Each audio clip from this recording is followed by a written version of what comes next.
Assalamualaikum warahmatullahi wabarakatuh. Perkenalkan, nama saya Elmalita Apriani dengan NIM 43220101115 ingin menjelaskan tentang dua masalah kondisi perekonomian di Indonesia. Lanjut, di sini kita akan membahas tentang konsep dan tujuan otonomi daerah. Otonomi daerah di Indonesia didasarkan pada Undang-Undang Nomor 22 Tahun 1999 dan Nomor 25 Tahun 1999 yang kemudian digantikan oleh Undang-Undang Nomor 32 Tahun 2004. Konsep otonomi daerah adalah pemberian hak dan kewenangan kepada pemerintah daerah untuk mengatur dan mengurus urusan pemerintah serta kepentingan masyarakat setempat sesuai dengan peraturan perundang-undangan. Hal ini mencakup aspek ekonomi, politik, serta pengelolaan sosial dan budaya. Lalu, salah satu tujuan utama dari otonomi daerah yaitu mempercepat pembangunan di daerah agar pertumbuhan ekonomi berlangsung secara merata dan adil. Misi utama dari otonomi daerah sebagaimana dijelaskan pada penjelasan PP 105 tahun 2000 adalah untuk meningkatkan efisiensi dan efektivitas pengelolaan sumber daya keuangan serta pelayanan kepada masyarakat. Otonomi daerah diharapkan dapat meningkatkan partisipasi publik, pemberdayaan masyarakat, dan kemandirian daerah dalam mengurus kepentingannya sendiri dengan mempertimbangkan aspirasi masyarakat. Apa masalah akibat otonomi daerah dan kebijakan pemerintah dalam mengatasi masalah? Meskipun otonomi daerah memiliki tujuan, pelaksanaan otonomi daerah tidak bebas dari kendala. Beberapa masalah yang sering muncul yaitu masalah yang pertama yaitu ketidakmerataan kemampuan daerah. Tidak semua daerah memiliki sumber daya dan kapasitas yang sama untuk menjalankan otonomi dengan efektif, yang berakibat pada perbedaan kualitas pelayanan dan pembangunan. Contoh kasusnya yaitu ketidakmerataan kemampuan fiskal antara daerah di Lampung dapat dilihat pada perbedaan kondisi infrastruktur dan pelayanan publik antara kota besar seperti Bandar Lampung dan kabupaten terpencil seperti Mesuji atau Lampung Barat. Kota-kota besar memiliki anggaran lebih besar dari pajak daerah dan retribusi yang memungkinkan mereka untuk membangun dan memelihara fasilitas publik dengan baik. Sebaliknya, daerah-daerah terpencil seringkali kesulitan dalam pendanaan pembangunan infrastruktur dasar seperti jalan, jembatan, dan layanan kesehatan. Hal ini membuat daerah terpencil di Lampung sering tertinggal dalam hal kualitas hidup dan pembangunan dibandingkan wilayah yang lebih maju. Masalah yang kedua yaitu potensi penyalahgunaan wewenang. Kewenangan yang besar di tingkat daerah dapat membuka peluang bagi praktik korupsi dan pengelolaan sumber daya yang kurang transparan. Kasus penyalahgunaan wewenang pernah terjadi di Lampung Selatan ketika mantan Bupati Lampung Selatan Zainuddin Hasan terlibat dalam kasus korupsi pada proyek-proyek infrastruktur. Di Tribun News tertera Zainuddin Hasan disebut terima uang suap 100 miliar selama 2 tahun menjabat Bupati Lampung Selatan. Pada tahun 2018, Komisi Pemberantas Korupsi atau KPK mengungkap bahwa Zainuddin menerima suap dari pihak ketiga untuk proyek pembangunan jalan yang seharusnya ditunjukkan oleh perbaikan infrastruktur. Kasus ini menunjukkan bagaimana otonomi daerah bisa beresiko disalahgunakan oleh pejabat daerah yang mengorbankan kualitas infrastruktur dan pelayanan publik untuk kepentingan pribadi. Masalah yang ketiga yaitu hubungan dengan pemerintah pusat. Perlu keseimbangan dalam hubungan antara pemerintah pusat dan daerah. Otonomi yang dijalankan secara penuh dapat memunculkan konflik kewenangan dan koordinasi yang kurang baik. Contoh kasus dalam pembangunan proyek besar seperti Jalan Tol Trans Sumatera sering terjadi tantangan koordinasi antara pemerintah pusat dan pemerintah daerah. Meskipun pemerintah pusat menyediakan dana dan koordinasi untuk proyek tersebut, pemerintah daerah harus memastikan bahwa lahan dan izin lokal dikelola dengan baik. Ketegangan dapat muncul ketika pemerintah daerah memiliki prioritas yang berbeda atau jika pembebasan lahan terkendala yang memperlambat progres proyek. Ini menunjukkan bahwa otonomi daerah bisa memengaruhi efektivitas kerjasama pusat bersama daerah dalam proyek-proyek besar yang memerlukan sinergi.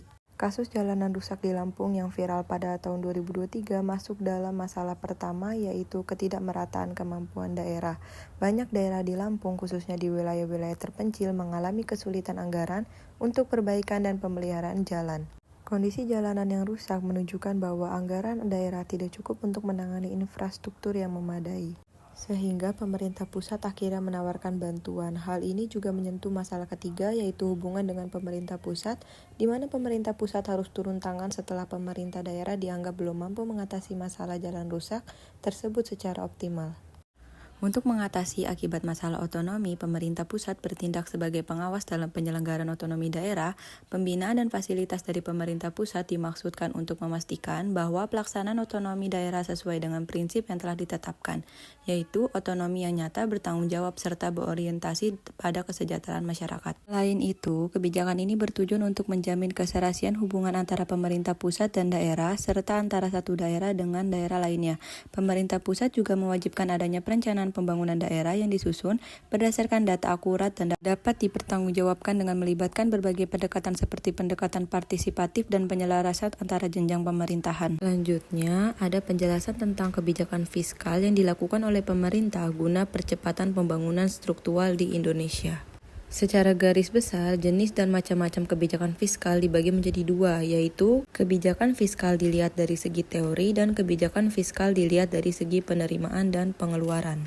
Jenis-jenis kebijakan fiskal berdasarkan teori terbagi menjadi tiga, yaitu pertama functional finance atau pembiayaan fungsional, yang kedua the managed budget approach atau pengelolaan anggaran, dan yang ketiga yaitu the stabilizing budget atau stabilitas anggaran otomatis. Lalu selanjutnya ada jenis-jenis kebijakan fiskal berdasarkan jumlah penerimaan dan pengeluaran, ada 4, yaitu kebijakan anggaran seimbang, kebijakan anggaran surplus, kebijakan anggaran defisit, dan kebijakan anggaran dinamis. Selanjutnya ada tujuan dan langkah kebijakan fiskal. Kebijakan fiskal yang diterapkan oleh pemerintah Indonesia bertujuan untuk mempercepat pembangunan struktural dan mendorong stabilitas ekonomi.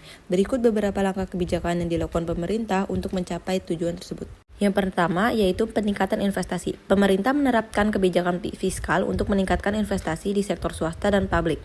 Ini meliputi insentif pajak dan subsidi yang dirancang agar menarik lebih banyak investasi, terutama di sektor-sektor yang mendukung pembangunan struktural. Yang kedua ada penciptaan lapangan kerja. Pemerintah mengalokasikan anggaran untuk mendirikan perusahaan milik negara serta mendukung sektor swasta melalui insentif. Dengan tujuan meningkatkan kesempatan kerja dan mengurangi pengangguran, hal ini diharapkan dapat mempercepat pembangunan ekonomi dengan meningkatkan produktivitas masyarakat.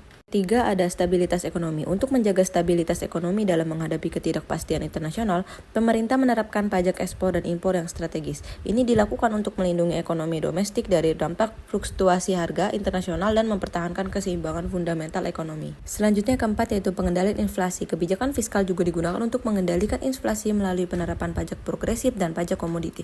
Pajak ini mengurangi tekanan inflasi dengan mengurangi uang berlebih yang beredar di masyarakat. Dan yang terakhir yaitu redistribusi pendapatan. Pemerintah menggunakan kebijakan fiskal untuk mendistribusikan pendapatan nasional secara lebih merata melalui alokasi anggaran untuk program pembangunan di berbagai daerah yang berfokus pada keadilan dan kesejahteraan sosial. Jadi, secara keseluruhan, kebijakan fiskal di Indonesia mencakup pengeluaran pemerintah untuk belanja publik, pengelolaan pajak, serta transfer pembayaran guna mendukung pembangunan ekonomi berkelanjutan dan mencapai tujuan-tujuan struktural. Selanjutnya yaitu mengaitkan hubungan kebijakan percepatan pembangunan bagi peran Indonesia dalam menghadapi globalisasi ekonomi. Kebijakan percepatan pembangunan sangat penting dalam memperkuat peran Indonesia di era global. Dalam menghadapi globalisasi ekonomi, kebijakan ini memiliki beberapa kaitan utama. Yang pertama yaitu meningkatkan daya saing nasional. Infrastruktur yang baik meningkatkan efisiensi dan produktivitas membuat Indonesia lebih kompetitif di pasar global dengan mempercepat distribusi, mobilitas tenaga kerja, dan akses pasar. Yang kedua yaitu menarik investasi asing. Infrastruktur yang memadai menjadikan Indonesia lebih menarik investor asing, menciptakan lingkungan kondusif bagi investasi, dan memperkuat ekonomi nasional. Yang ketiga yaitu memperkuat konektivitas regional dan internasional. Konektivitas dari Sabang sampai Merauke mendukung integrasi Indonesia dalam pasar global, memungkinkan perdagangan yang lebih cepat dan murah, serta menjadikan Indonesia hubungan dalam rantai pasokan global. Keempat yaitu memfasilitasi modernisasi sektor ekonomi, pembangunan infrastruktur di sektor energi, transportasi, dan sumber daya air, mendorong modernisasi, mendukung sektor manufaktur dan jasa untuk tumbuh, memenuhi permintaan global. Yang terakhir yaitu menopang stabilitas dan pembangunan berkelanjutan. Pembangunan infrastruktur yang merata membantu mengurangi kesenjangan antara wilayah, mendukung stabilitas ekonomi, dan memperkuat ketahanan terhadap ketidakpastian global. Jadi, secara keseluruhan, kebijakan percepatan pembangunan infrastruktur membantu Indonesia menghadapi globalisasi ekonomi dengan meningkatkan daya saing nasional, menarik investasi, memperkuat konektivitas, memodernisasi sektor-sektor ekonomi, dan mendukung stabilitas jangka panjang. Selanjutnya, pembangunan jalan tol Trans Sumatera di Lampung merupakan contoh konkret bagaimana percepatan infrastruktur memperkuat posisi Indonesia dalam menghadapi globalisasi ekonomi. Dengan adanya jalan tol Trans Sumatera, distribusi produk-produk unggulan Lampung seperti kopi dan lada menjadi lebih cepat dan efisien, menurunkan biaya logistik serta meningkatkan daya saing produk di pasar domestik dan internasional. Infrastruktur ini juga menarik minat investasi asing khususnya di sektor pengolahan dan manufaktur karena akses distribusi yang lebih baik dan cepat antara Sumatera dan Jawa. Selain itu, jalan tol ini mendukung Lampung sebagai bagian dari rantai pasokan global melalui konektivitas dengan Pelabuhan Bakauni, menjadikan Lampung simpul penting dalam rantai pasokan dan memperkuat daya saing Indonesia dalam perdagangan internasional. Selanjutnya, mengidentifikasi tantangan dan hambatan di masa yang akan datang dan solusi sebagai SDM yang berada di dalam persaingan global saat ini. Dalam menghadapi tantangan dan hambatan yang dihadapi perekonomian Indonesia di masa mendatang, beberapa faktor utama menjadi perhatian, terutama dalam konteks globalisasi ekonomi yang terus berkembang pesat.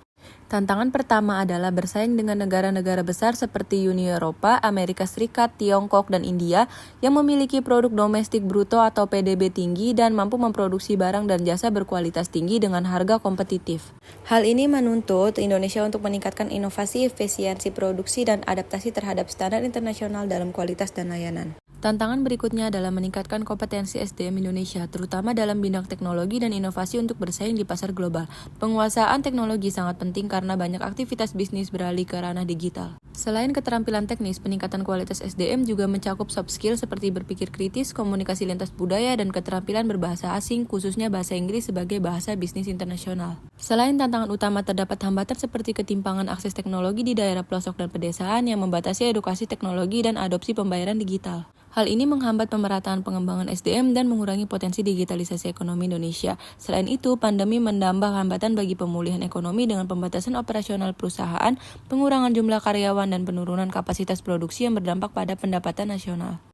Sebagai seorang sumber daya manusia yang berada dalam persaingan global, saya dapat memberikan solusi dengan mengambil beberapa langkah strategis untuk menghadapi tantangan tersebut. Yang pertama yaitu meningkatkan keterampilan digital dan teknologi. Investasi dalam keterampilan seperti analisis data, pemrograman, dan pemasaran digital memanfaatkan teknologi untuk mempercepat proses bisnis dan menjaga pasar global melalui e-commerce dan media sosial. Solusi kedua yaitu penguatan kemampuan berbahasa asing. Fokus pada peningkatan kemampuan bahasa asing untuk komunikasi bisnis internasional. Kemampuan bahasa asing memfasilitasi jejaring global dan kolaborasi dengan mitra dari berbagai negara. Lalu yang ketiga yaitu pengembangan jaringan dan kolaborasi internasional.